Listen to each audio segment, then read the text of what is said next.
Bismillahirrahmanirrahim. Assalamualaikum warahmatullahi wabarakatuh.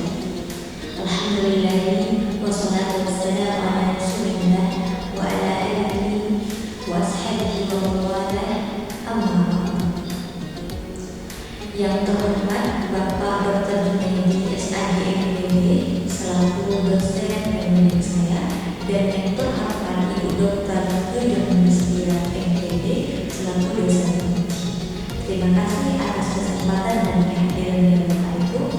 Perkenalkan, nama saya Silaturahmi dengan NIM 212304. Pada hari ini saya minta izin kepada Bapak dan Ibu untuk mempresentasikan rencana penelitian skripsi saya yang berjudul Upaya Guru THI mengimplementasikan model feedback untuk mencapai kompetensi praktek soal mahasiswa di SD Islam Indonesia Kebangkitan.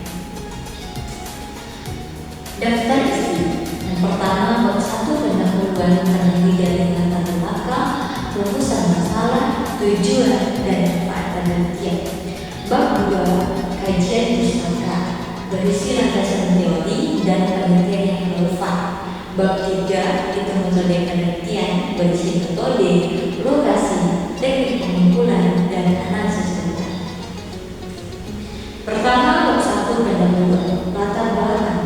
Penelitian ini dilatar belakangi oleh bahwa satu pembelajaran itu bukan hanya soal transfer pengetahuan, tetapi pembentukan karakter khususnya melalui praktek ibadah.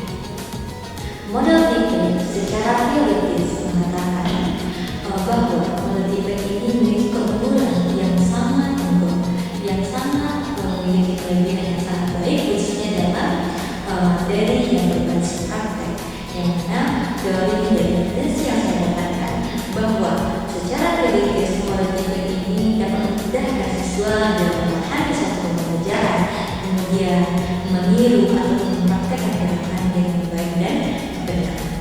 Namun fenomena di lapangan yang saya temukan ada kesenjangan antara teori mengatakan mampu membuat siswa dalam mempraktekkan suatu pembelajaran dalam satu materi pembelajaran, namun kenyataannya di sekolah SD Islam Indonesia Kebangkitan itu dalam praktek fardu siswa itu sangat cenderung baik dari segi hafalan dan segi bacaannya secara lisan. Namun pada aspek psikomotorik atau pada keterampilan praktek fardu itu banyak sekali siswa yang mengalami kesalahan, baik pada gerakannya ataupun pada tulisannya. Tentu hal ini menjadi dasar penelitian ini untuk diteliti. Nah, untuk diteliti seperti judul yang disebutkan tadi, upaya guru THI mengimplementasikan model feedback untuk mencapai kompetensi verbal siswa SD Islam Indonesia Kebangkitan. Rumusan bersama. Identifikasi masalah itu dari ada semua. Yang pertama, bagaimanakah pemahaman guru THI itu mengenai konsep mengerti itu sendiri. Yang kedua, bagaimana strategi dan tahapan pengimplementasian dalam materi atau praktek suatu guru. Kemudian yang ketiga, apa saja jenis teknologi yang dimanfaatkan dalam penerapan model ini pada materi fardu. Kemudian yang keempat, apa saja tantangan solusi dalam penerapan model feedback. Kemudian yang kelima, bagaimana gambaran pencapaian kompetensi siswa dalam praktek fardunya menggunakan model feedback. Nah, kemudian ada tujuan penelitian dan manfaat penelitian. Yang pertama, tujuan penelitian. Tujuan penelitian adalah untuk menganalisis bagaimana pemahaman guru secara konseptual mengenai model feedback itu sendiri. Yang kedua, untuk mengeksplorasi strategi apa saja yang diimplementasikan yang diterapkan oleh guru THI dalam materi praktek salah satu menggunakan model feedback. Kemudian yang ketiga, untuk mengidentifikasi apa saja jenis media atau instrumen dan teknologi yang digunakan oleh guru dalam materi sholat fardu atau materi praktek sholat fardu menggunakan model feedback. Apa saja alat alat teknologinya atau medianya. Kemudian yang keempat itu adalah untuk memetakan kendala, yaitu untuk mengetahui apa saja kendala, apa saja solusi yang diberikan atau yang diterapkan oleh guru PAI dalam mengatasi hambatan baik teknis ataupun non teknis dalam mengajarkan materi praktis atau pandu menggunakan model TIPEK. Kemudian yang kelima, untuk memberikan gambaran mengenai perubahan kelompok siswa baik itu dari gerakan ataupun hafalannya menggunakan model TIPEK itu sendiri. Adapun manfaat penelitian, nah ada manfaat secara teoritis dan juga ada manfaat secara praktis. Secara teoritis bahwa penelitian ini itu bermanfaat untuk memberikan kontribusi pemikiran bagaimanakah teori pendidikan modern atau model TIPEK ini dapat diadaptasikan dengan materi ibadah praktis khususnya di sekolah dasar atau tingkat SD. Kemudian yang kedua itu adalah referensi penelitian kualitatif, yaitu menjadi referensi bagi peneliti selanjutnya yang ingin berbagi inovasi pembelajaran PAI yang berbasis teknologi. Adapun manfaat secara praktis yang pertama bagi guru PAI. Bagi guru PAI, manfaat adalah sebagai panduan praktis untuk menciptakan suasana belajar yang interaktif dan tidak membosankan. Yang ketiga, ataupun selanjutnya itu adalah membantu siswa meraih kompetensi bagaimana mempraktikkan sesuatu itu dengan baik dan benar.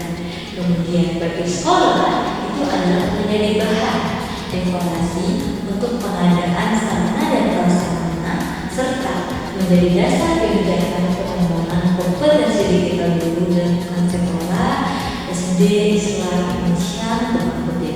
Kemudian bagi peneliti itu adalah untuk menambah wawasan dan pengalaman proses dalam memecahkan masalah pendidikan melalui integrasi teknologi. Bab 2 kajian pustaka. Yang pertama penelitian terdahulu. Nah, itu peneliti memang di beberapa negara terdahulu. Yang pertama itu adalah Siska Putri tahun 2021, yang mana fokus penelitian itu adalah pada digitalisasi PAI secara umum. Yang kedua, Evi Rushidia tahun 2020 fokus pada kompetensi keterampilan ataupun satu. Yang ketiga, Muhammad Subhan tahun 2021 itu fokus pada efektivitas model TIPEK dalam pembelajaran. Nah, persamaan dan analogi penelitian, analogi atau perbedaan penelitiannya. Yang pertama persamaan itu sama-sama dan banyak menggunakan TIPEK itu sendiri, yang terdiri atas teknologi, penguasaan konten, kemudian kompetensi pedagogi yang harus dimiliki atau yang harus dikuasai oleh seorang guru. Nah, kemudian penelitian terdahulu. Nah, penelitian terdahulu itu lebih fokus kepada aspek kolektif saja, membahas tentang bagaimana pemahaman siswa terhadap teknologi. Nah, menggunakan model TIPEK itu sendiri. Sedangkan pada penelitian yang saya teliti, yang saya fokuskan itu fokus pada aspek psikomotoriknya atau prakteknya, khususnya dalam praktek satu menggunakan model TIPEK itu sendiri. Nah, kemudian landasan teori. Landasan teori itu adalah apa yang biasanya dipaparkan di sini. Nah, yang mana saya ambil dari pendapat atau seorang ahli, yaitu Islam dan Kohler, mengatakan yang pertama, alasan bagi pertama itu meneliti itu sendiri, itu perangkat TIPEK, yang mana TIPEK teknologi pedagogical and content knowledge itu terdiri atas 3 komponen. Yang pertama teknologi, itu penggunaan media teknologi dalam pembelajaran atau integrasian teknologi dalam pembelajaran. Kemudian kedua adalah pedagogi, itu metode mengajar dan pengelolaan kelas. Kemudian yang ketiga konten, pemasakan materi ajar. Yang mana yang ketiga komponen ini tentu harus dikuasai dan dimiliki oleh seorang guru, khususnya guru pada era digital saat ini. Kemudian landasan dari kedua itu adalah fokus kepada students learning, itu fokus pada aktivitas siswa, mengembangkan aktivitas siswa, yang mana dari itu adalah konstruktivisme. Nah,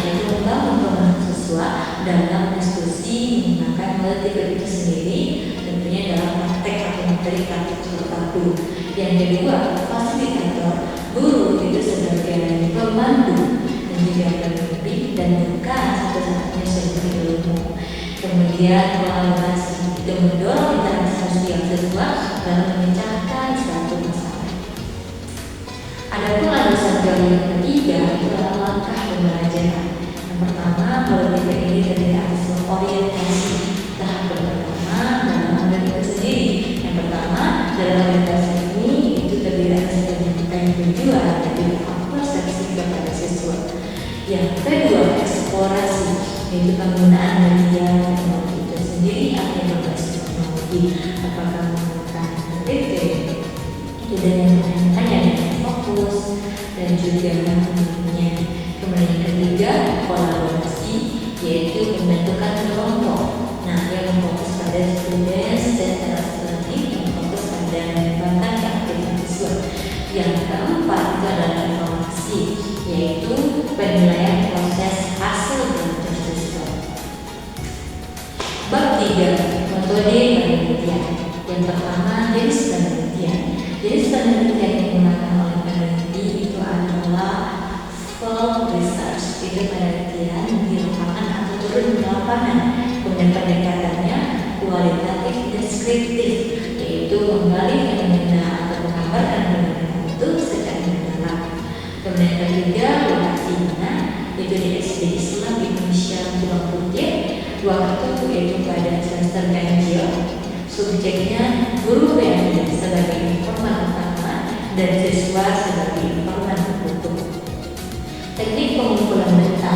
Yang pertama, melalui observasi, itu mengamati secara langsung bagaimanakah guru mengimplementasikan metode itu sendiri dalam mengajarkan materi praktek oleh siswa SD di Islam Indonesia Pulau Putih. Yang kedua, wawancara, itu tanya jawab kepada guru PNI secara mendalam mengenai perencanaan dan atur kendala yang dialami pada saat meneliti itu sendiri, atau tanya jawab mengenai yang berkaitan dengan urusan-urusan masalah yang telah disebutkan pada awal tadi. Kemudian yang ketiga adalah dokumentasi, yaitu mengumpulkan draft KPP, kemudian foto media pembelajaran dan catatan mengenai siswa. Kemudian ada pun analisis dan proses data, proses pengolahan data. Yang pertama, analisis data itu melalui reedukasi data. Yang benar, edukasi data itu tentu adalah memilah informasi-informasi yang sangat penting terkait apa yang telah dilakukan ini melalui teknik pengumpulan data sendiri, observasi, wawancara, dan dokumentasi. Kemudian kajian data itu menyusun narasi hasil temuan yang didapatkan, kemudian kesimpulan itu menarik yang berakhir penelitian. Kemudian keabsahan data itu menggunakan yang namanya triangulasi atau membandingkan hasil wawancara, observasi dan dokumentasi yang dikumpulkan pada teknik pengumpulan data supaya data yang didapatkan itu benar dan valid dan sesuai